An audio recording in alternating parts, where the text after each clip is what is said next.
Hello and welcome back to the Naked Marriage Podcast. We are Dave and Ashley Willis, and on this podcast, we address the truth about sex, intimacy, and lifelong love. And you guys, we have some of our old friends back on the podcast talking all about finances in the new year. But before we dive in, I want to share a review with you guys. And thank you so much for leaving reviews. That is the best way to let others know about this podcast. So today's review is from In Christ We Live 23. And they gave us 5 stars, so thank you so much. Thank you so much. And it says, this show has opened my eyes of the necessity to be fully naked in marriage. Spiritually, mentally, emotionally, and physically. Never considered it. So needed and so good. Thank you so much. And I mean, we love it. Like, anytime there's any kind of epiphany for you and your marriage and your faith, we count it as just a huge win and a huge blessing, and we praise God for that. So thank you so much for sharing that with us. Yeah, that really means a lot, and it does help other people discover this podcast, and so we appreciate your reviews. They encourage us, but it also is a great way to let the world know, hey, check this out. It's helped our marriage. Maybe it'll help yours too. And today's conversation is going to be so helpful. Our dear friends Bob and Linda Lotich are some of the most practical financial teachers out there. They have a podcast and a ministry called Seed Time at seedtime.com. They're authors, they are financial coaches. They have helped us just rethink about money in a very practical, biblical, helpful way. And right now, with financial times being so tight, with inflation rising, with all of this weirdness happening in our world, we just felt like they were the perfect couple to bring back on the podcast to help us have a strong 2023 in our marriages and in our finances. So let's dive into today's conversation.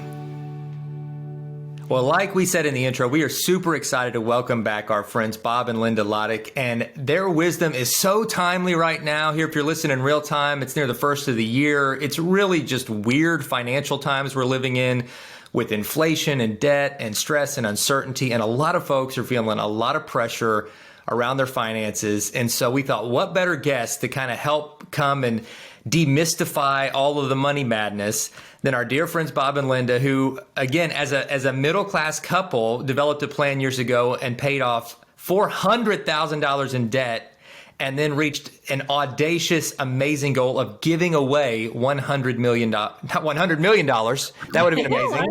All the way. $1 million. They're not Powerball winners, but they gave away $1 million before they turned 40. And we're trying to lobby them to give their next million to us. And so that's part of why. No, we're just kidding. We're just kidding. But that amazing generosity, amazing discipline, and yet, they still live with such joy. And this is a couple that they've cracked the code on doing money right. Mm-hmm. And so we want to learn from them, and we want to invite them to teach all of us today. So Bob and Linda, welcome back to the Naked Marriage Podcast. Welcome back. Yeah. What an introduction. I know, man. You made us sound really good. So thank you for that. And the 100 million, I like the faith that you have there. Yes. That's on our list as well. So 100 million by 60. Put that on your calendar. There you go. Give away 100 million by 60. Yeah. Make it happen. Yeah. Awesome. It's way out of our hands. So if that happens, like, this is going to be, we're going to play this back. Yeah. Yes. Yeah. I love it. It happened here. The seed was planted here. That's right. Yes. Absolutely. Yeah. I believe it. I'm so excited to talk to you guys because, we're doing this series right out of the gate in the new year, and we want to equip people to have not only a better marriage, but really just one of their best years ever. And I think getting your finances in order is such a great goal for every couple. But I do think that it's one of those things where it feels insurmountable. Like, I know we've been there before. Yeah. We've shared, a little bit of our testimony with you guys before with that. And so we completely, we get it. Like, we get that feeling. And like, yes, I want that for my family. I want to have a better financial future. And I don't want it to be like this thing that comes between me and my spouse. But it just feels like there's just too many bills, not enough money, and we have different spending habits. So if a couple listening is feeling that way, where can they start with this? Like, where's a good place to start?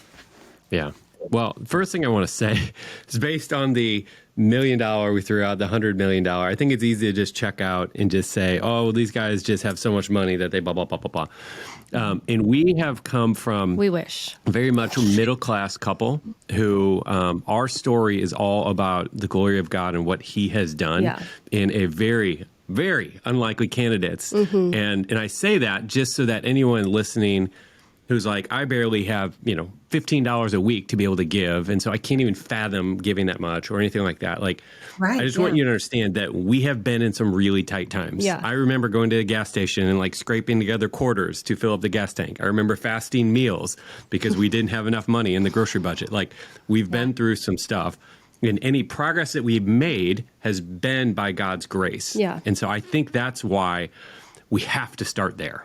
Coming back to your question, like we have to start with that because we can do all the practical things and get all these things in a row. And you might see some incremental progress. But if you want to see miracles in your financial life, you have to invite God in. You have to be willing to yield to some of those things that he might invite you to do that might be uncomfortable and might not be what you planned or what you thought you would be doing. But it has to start with God. Yeah. And I think it's easy when there's an issue like this it kind of brings up so many emotions, like you don't even know where to start. I think it's easy to try and bury that and even hide it from the Lord, which as soon as you bring it out into the light and be like, this is where I'm struggling, like it just between the two of you, this is where I'm struggling. This is where, I have a hard time or whatever.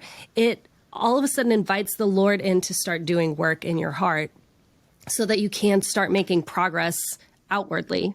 Does that make sense? Oh Yeah, absolutely. So good. Yeah. It really, I think, and if we'll look at it as like the money is just really a reflection of, Jesus said, where your treasure is, there your heart will be also. So like in a lot of ways, how we think about money, how we spend money, how we give money, how we save money, a lot of it's a reflection of not only our value system, but really of kind of like our spiritual health. Do we really believe that God owns all of it as he does? Yeah. We're just temporary stewards of it. Or are we just kind of like holding on to it and trusting in money to be our security instead of trusting God to be our security? Yeah. And so a lot of this, it isn't just like financial advice, even though there's great and practical financial tools, and you guys are amazing at that. But you're also quick to point people back to the heart issue and the spiritual issue at the root of all of this. Like, are we trusting God in this area? And what would it look like? What would we be doing differently if we really wholeheartedly trusted God in this area? Yeah. Yeah. And I've listened to some people talk about like walking through like some healing, like walking through healing in their hearts and what that means. And one of the things that seems common is that people don't believe that God says who he is. Like, even if they don't, they're not going to say who that. He says he is? Yeah, that they don't believe that he is who he says he is. So like he tells us in the Bible that he is our provider. But do we actually believe it? Like, it's really easy to be like, oh yeah, he's my provider. But then when it comes down to it, are you ready to like actually walk that out? And I mean, I think that's a great place to start. And we have so many practical things. Why don't you give us a practical of where to start? Well, yeah, I mean, the fact for probably most people listening, we're all a little bit like unnerved by the inflation that's happening, and like our dollars aren't going as far at the grocery store or when we buy our kids shoes or whatever. Groceries. Not groceries, gas, like all these different things. I mean, so pretty much all of us listening to this are feeling this, or we're just completely checked out. And so I think one of the most important things to do is at this point, because when things are going fine financially, like you can skate by and maybe not set up a budget, maybe not be paying attention to what's going with your money. But like, as the tide starts going out and just kind of things start shifting where it's like there's not as much there, this becomes the point where it's like, all right, we finally have to do some of these things. Like we finally have to pay attention to where our money's going. We finally should start some sort of budget. And one of the things for people who are like, I will never budget, I hate budgeting, blah, blah, blah, blah, all that stuff. One of the things that we kind of rolled out recently, and kind of it's been going really, really well with a lot of our students and readers, is this concept of a one category budget, which we can kind of talk through real quickly. But it's this idea of really identifying and not setting up a budget with like whatever 25 different categories, but just identifying the one area where you tend to overspend, where you tend to spend more than you'd like. So for so many people, this is food, and maybe it's eating out, maybe it's Uber Eats, maybe it's the groceries, whatever. Like, but food just is an area for so many people where they just spend more than they should. And so for a couple who's like, all right, I think we should be able to get by on $500 a month for food. And then they start looking and paying attention, and they realize, wait a minute, we're spending like $700-800 a month. It's like, okay, so we got to put some friction there to kind of reduce that. And this isn't all about saying no. It's really about finding ways to say yes to what's most important to you. Right. You know, and so, but in this case, it's like, all right, if we can rein in our grocery spending a little bit, then let that be the one category in our budget that we're going to focus on, and then just forget about everything else, you know, because like I don't have much of a temptation to overspend on my cell phone bill or whatever. Like there's no temptation there. But we got to find those areas where there is a temptation, and food for a lot of us walking through those aisles at the grocery store or calling up Uber Eats when we don't feel like cooking, all that stuff. Like that's a big temptation. And so anyway, identifying that one category and then putting a structure in place to kind of reduce spending around that. Because this is how you get like the 80-20 results, where you get 80% of the benefit with only 20% of the work. And this is what's exciting, because you don't have to nickel and dime a million different categories, but you can focus on this one category where you're wildly out of control and rein that in, and that's going to yield the biggest benefit for most people. Yeah.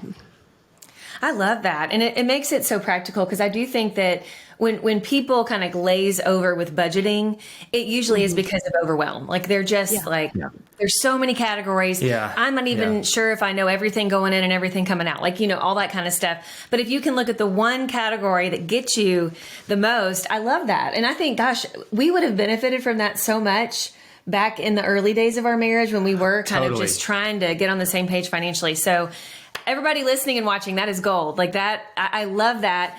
And can you guys give the website real quick on where they can, you talked about a class, and I know we're going to have this in the show notes, but I'd love it for people to take that a bit further, just even in this point of the conversation. So that the one category budget, we have that's rolled up in our book in like one, I'm not sure which chapter, but our book, Simple Money, Rich Life. In terms of a class, we have a 6-week class that we teach. It's called True Financial Freedom. And it's just seedtime.com/TFF. And you can find out more about it there. Thank you for mentioning that. Yeah. Yes. No, because I do think people hearing are like, okay, I need people to really walk me through this. And that's how, some of you get it and you're like, yeah, I'm going to get the book and I'm going to do it myself. But I think that sometimes you need people to walk you through it. So that's why I wanted to mention that. Yeah. So good. And I wholeheartedly recommend all of the Seed Time resources. And if you're not following them on Instagram at Seed Time, go check that out as well. Yeah, definitely. I want to ask you guys just some like real practical questions, get your insight on what people are thinking right now. Like they're looking ahead to this year, and maybe they're not even listening in real time, but they're months down the road. And the big questions people are asking right now about money. And I'll just throw some out to you and get your feedback. So number one, is now a time for that couple that's renting, that's been trying to buy their first house, and they've maybe saved up a little bit for a down payment, but interest rates are still crazy high. Do you recommend that they stay renting, or do they go in this market, buy now, maybe refinance later? What are your thoughts? Yeah. So I think this depends on your time frame and your goals. Okay. So if you're thinking really, really long term with a house purchase, I wouldn't be afraid to buy a house right now, you know. And as hopefully rates come down, you know, so they're a little bit higher now. Hopefully they don't go up too much higher, but no one knows what's going to happen here. But anyway, so at this point, like if we were going to buy a house now, I would just plan on, all right, hopefully we're going to be in this house for 10, 15, 20 years or something like that. And that being the case, when mortgage rates start coming down, we'll refinance, get something a little bit lower. But at the end of the day, you know, even if we had reached the peak in home values and they're on their way down a little bit, you know, hopefully if real estate continues like it has for decades upon decades upon decades, over the long term, we're still going to see appreciation, even though we might be on a little bit of a downtrend right now. So for me, I would be fine continuing to buy. On the other hand, on the flip side, I think there's always been these rule of thumbs of you're throwing away money if you're renting. And I think there's many situations where that's just not true. And there's many circumstances for people who are living a little bit more of a nomadic lifestyle, which is so much more common these days for people who are in big cities. There's a lot of reasons why renting makes a whole lot of sense. And one other piece I'll add to this is we rented for the first, 5 years of our marriage or so. And it was so much cheaper for us to rent than to own. And it was for a reason I think most people don't think about. But like we are people who like to decorate our house, like to paint, like to change things. Let's redo the bathroom, let's whatever, all the stuff. And you can't do that when you're renting. But like once you have a house, it's like you now have this blank palette, so to speak, Right. to just do all this work, all these whatever renovations, and that costs a whole lot of money. Now, granted, some of it goes into the equity of the home, but at the end of the day, like we just spend a whole lot more money owning a house than we did when we were renting. So that's a really important factor to consider. Now, we don't have to do that, but it's just our natural tendency. And I think a lot of other people in the, Chip and Joanna Gaines, Magnolia world, like, it's like, well, yeah, of course I want to do all this stuff for my house. So just another factor not everyone's thinking about. It's very true. You have to kind of look at the bigger picture, I think, which is huge. Yeah. So wise. Sweetie, what do you think people are asking right now? Oh, man. We got the experts here on the line. They've got the answer. The real estate question. I think, man, I don't know. You have more financial questions kind of than I usually do. And then I'm like, oh yeah, that's a good question. All right. So for I know people, you have like them listed in your mind. I don't, but I mean, I got one for you that is really prevalent at the time of this recording. We'll see if it still is when it comes out. But right now, everyone's talking about the student loan stuff.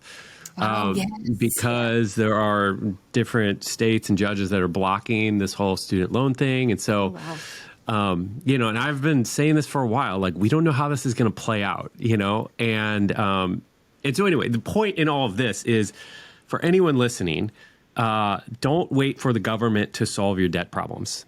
Okay. Like it is time to, if you've been just kicking the can down the road, it's like, I'm not going to even think about my student loan debt because I'm just trusting the government's just going to pay it off and solve all these problems. It's like, let's put our trust in God and let's allow him to lead us on a journey to get that debt taken care of. Okay. And whatever, if the government wants to send you some free money to do it, then great, throw that at the debt. But at the end of the day, let's not depend on that. Get your finances in order, get yourself in a position that you are able to pay those payments, because it's just going to be really, really important because we don't know how this is going to play out. And there might not be any payments there. So you might as well get yourself ready to be able to pay it off yourself. Speaking of student loans, I'm so glad you brought this up because it did make me think about this. We're actually, we have a senior in high school. So we're talking college, not only with our senior, but with other families, that our children have gone to school with forever. And I know there's a lot of different thoughts on student loans. Some people don't have a choice. Like that's the only route they can go because it's the only way they're going to be able to fund their education. But I think, and I know from people, we haven't been in college in so many years, but, thankfully, I did not have any student loan debt because I got scholarships and I had parents that were generous and, I didn't have that. But I know many, many, many friends of mine went into their marriage with all this student loan debt. Some are still paying it off and have been very disciplined about it. And a lot of that debt, though, they'll say, looking back, kind of hindsight's 2020, they took on debt for things they didn't necessarily have to take debt on, and how they were living. And, and choosing kind of the higher price dorm setting and different things. What are your thoughts on that? Because I do feel like here's what I think. Like when I look at it, I'm thinking if you go to an accredited university that has your program where you're not going to have to take on as much debt, like my goodness, go for that. Right.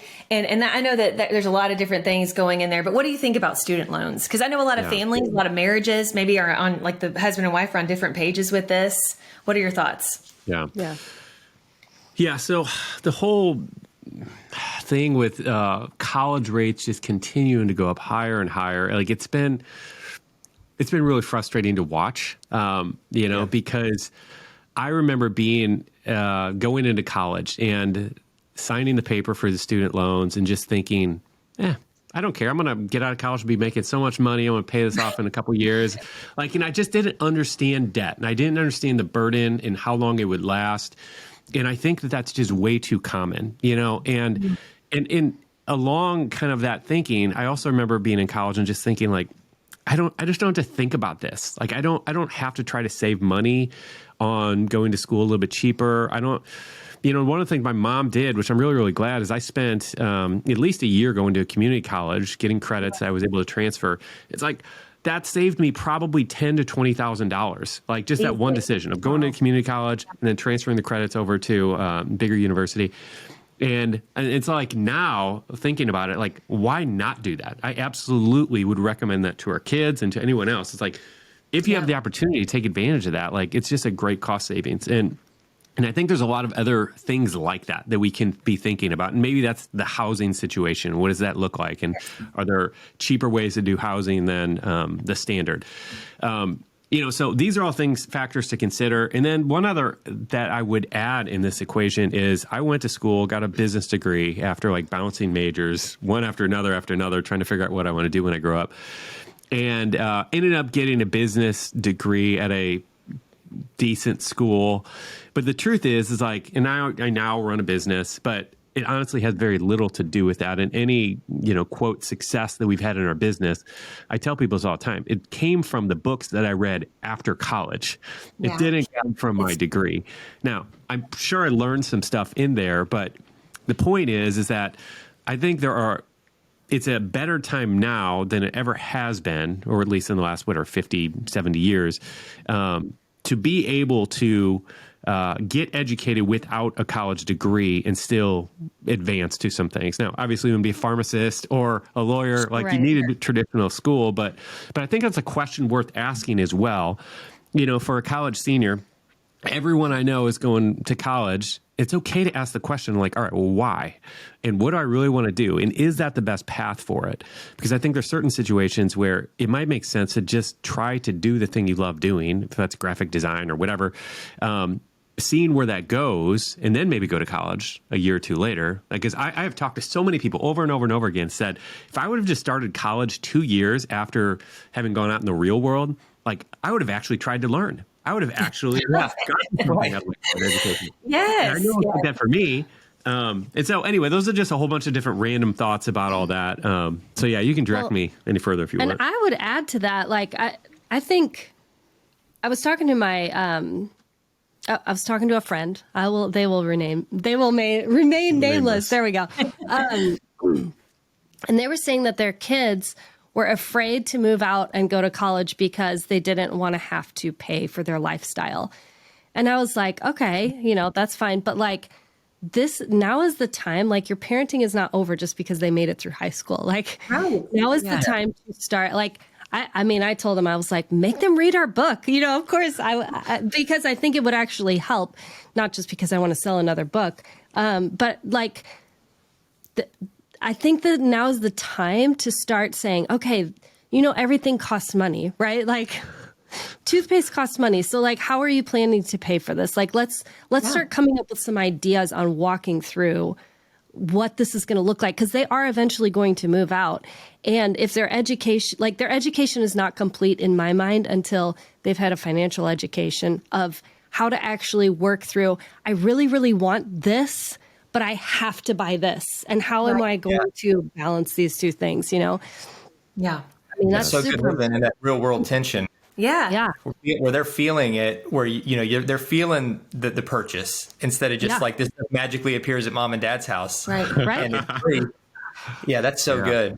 That is really, really good advice. And as parents of older kids, we're trying to think through how to help them navigate that, because I think that's something I could have done a better job up to this point of helping them see just the cost of things and budgeting. And I'm afraid one's getting ready to leave the house. And if we equipped him to make financial decisions and realize that this money is real and it's not just automatically replenishable. And I think we are at some point, I don't know, we had, I don't know if you guys have heard of Green Card. Do you know what I'm talking about? It's like a debit card for your kids that you can kind of help manage. And we've had our kids on that, our older two boys, and that's been helpful. And I know that, you can go to a bank and essentially do the same thing, but it allows the parents to see everything going in and coming out. And I will say that with our oldest, I feel like there was a little breakthrough recently, because he was weighing not only his money, but time. And he was like, I really want to go do this thing on Tuesday, but there's a shift open at work at Jimmy John's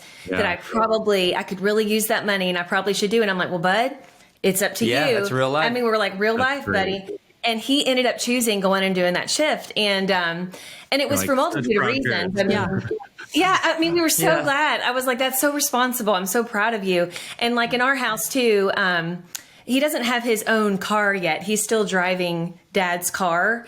We're going to send him to college with something, but he's worked very hard to earn the privilege to drive that, but he has to totally pay for all the gas. And it's like, he's got to put that gas in the car because he's the one primarily driving it. But, I think he sounds like an old man coming home. These gas prices. It's like, it's ridiculous. Yeah. Back when I started driving, I'm like, you started driving a year ago. Like, yeah.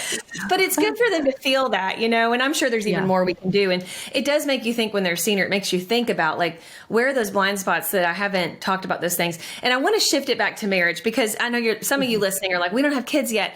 But I do think that even if you don't have kids yet, or even if you're not going to have children, this does apply to you. And here's why. When we come into marriage, we have backgrounds from our families usually and from maybe our habits where we think money needs to look a certain way. And this is just how you do things. And this is how you manage it. And this is how you look at loans. This is how you look at spending. And if we don't, as a married couple, come together and take each of our own views and really combine them into be like, okay, we each have these own views, but how are we as a couple going to approach this?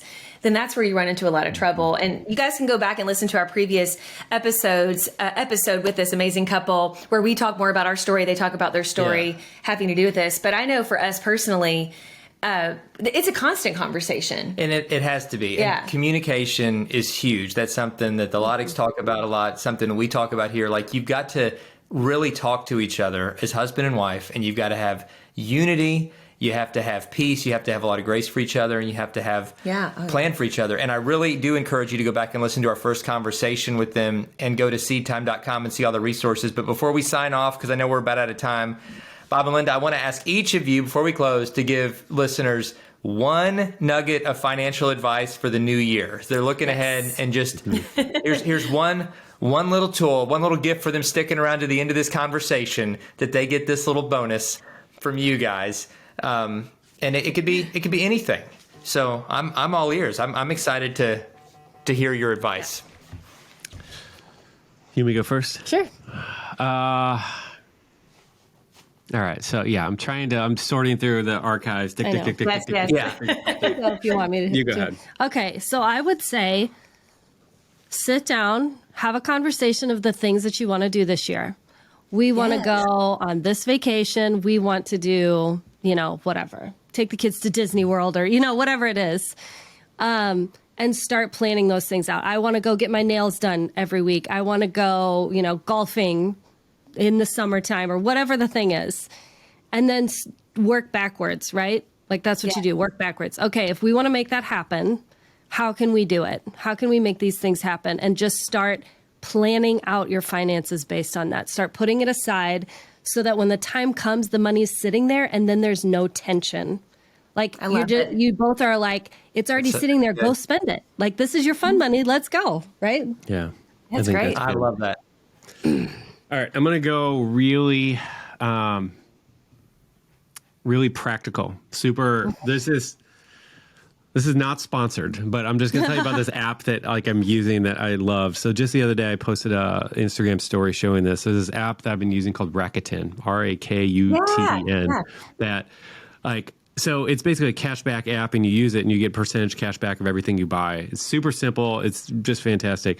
And we've been using it for literally 13 years now and getting checks from them. So, but just the other day, they have a Chrome extension. When you sign on to Chrome, blah, blah, blah, it shows up when you go into Amazon. So I went to Amazon to buy this thing.